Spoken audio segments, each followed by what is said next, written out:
All right, today I'm going to replace this switch with a new dimmer switch. This is a Lutron DVWCL-153PH-WH. The last WH means it is pure white, so it should match this switch. The first thing I want to do is I want to shut off the breaker because I don't want to get shocked.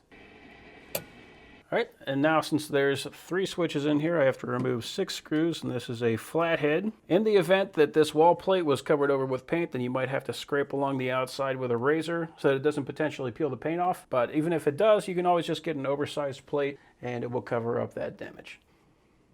And it's a good idea to have a bowl or something by that you can put these screws in.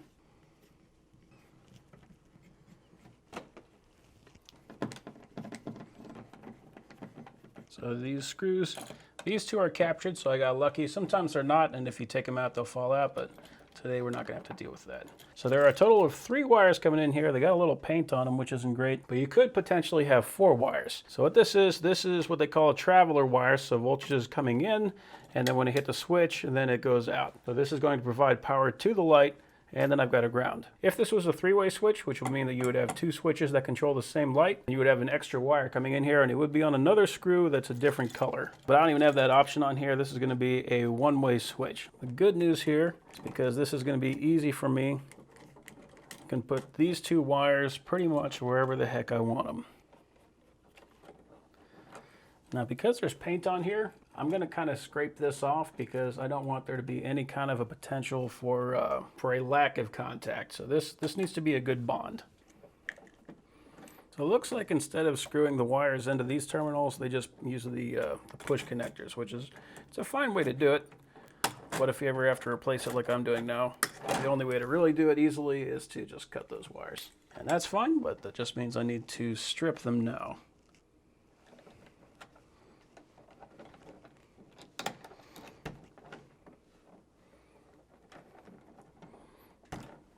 That is kind of good because that means I'm going to have nice clean copper right there. So with my new switch, it comes with some screws and some wire nuts, so that's nice. And I've got 4 wires here. So the ones I'm going to be worried about are the green, which is also going to go to the ground. Red and white I'm not going to worry about, so that's red with a white stripe. So this one's going to be unused. This is only for a 3-way switch. So the only 2 I have to worry about are the black and red, and I can connect that to either of the 2 black, so it doesn't matter. There's no real polarity here. Snip off that red and white, and I'm going to use this tiny blue wire nut to cap that off just to make sure that it doesn't make contact with anything. And these are a little long, so I'm going to trim these down a little bit just to make them match this copper. It doesn't need to be that long, so that's more reasonable. So I got 3 wire nuts. Connect the ground first. I'm just going to try to twist it on to make a mechanical connection before I even put the wire nut on.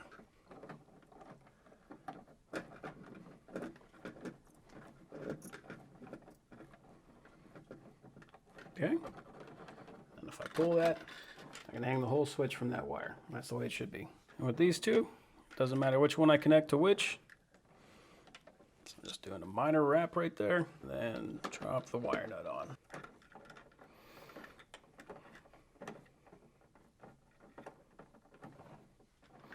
And the last one right here.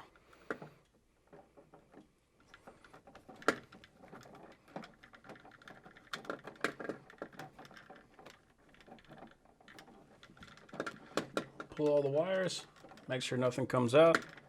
They need to be nice and secure.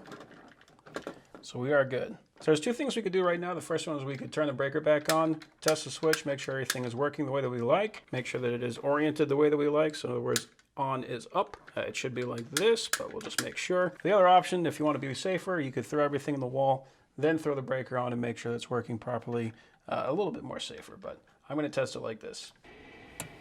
Okay, so I can see that up is currently on, the writing is on the bottom, and the dimmer is on the right. So that is the correct orientation. Pop this cover off.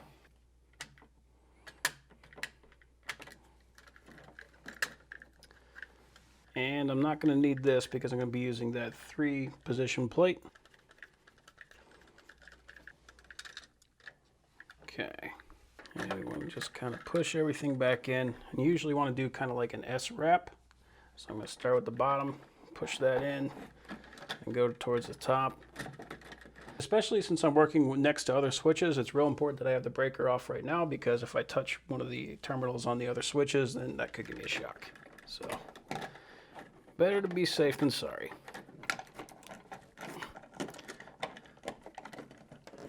There we go. I use the 2 screws that came with it. And this is where a multi-driver like this, an 11-in-1, really comes in handy, because we got Phillips, we got flatheads, we got everything we need. You can see one nice thing about this is that they slotted this, so even if I need to move it around a little bit to get everything to fit, I can do that.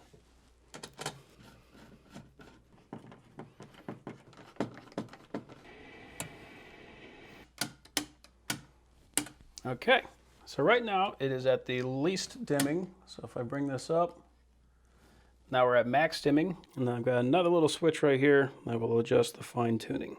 So if the dim isn't dim enough, I can bring this down, or if it's not going bright enough, I can bring this up. But usually right in the middle is perfectly fine. So now we need to test to make sure that this still fits, and it sure does. If it didn't, I can just loosen these up, move it around wherever the heck I need it. And so you can see I do have it a little bit loose, just in case I need to move it around. It's always good to double check, just because sometimes tightening it up moves it around. There we go.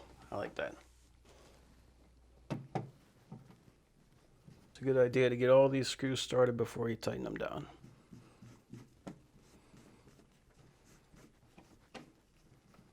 So now I'm going to tighten them down, but I'm not going to ever like squeeze them down, because I don't want to break the wall plate. You just need to get them snug so they're not going to fall out. There we go. All set.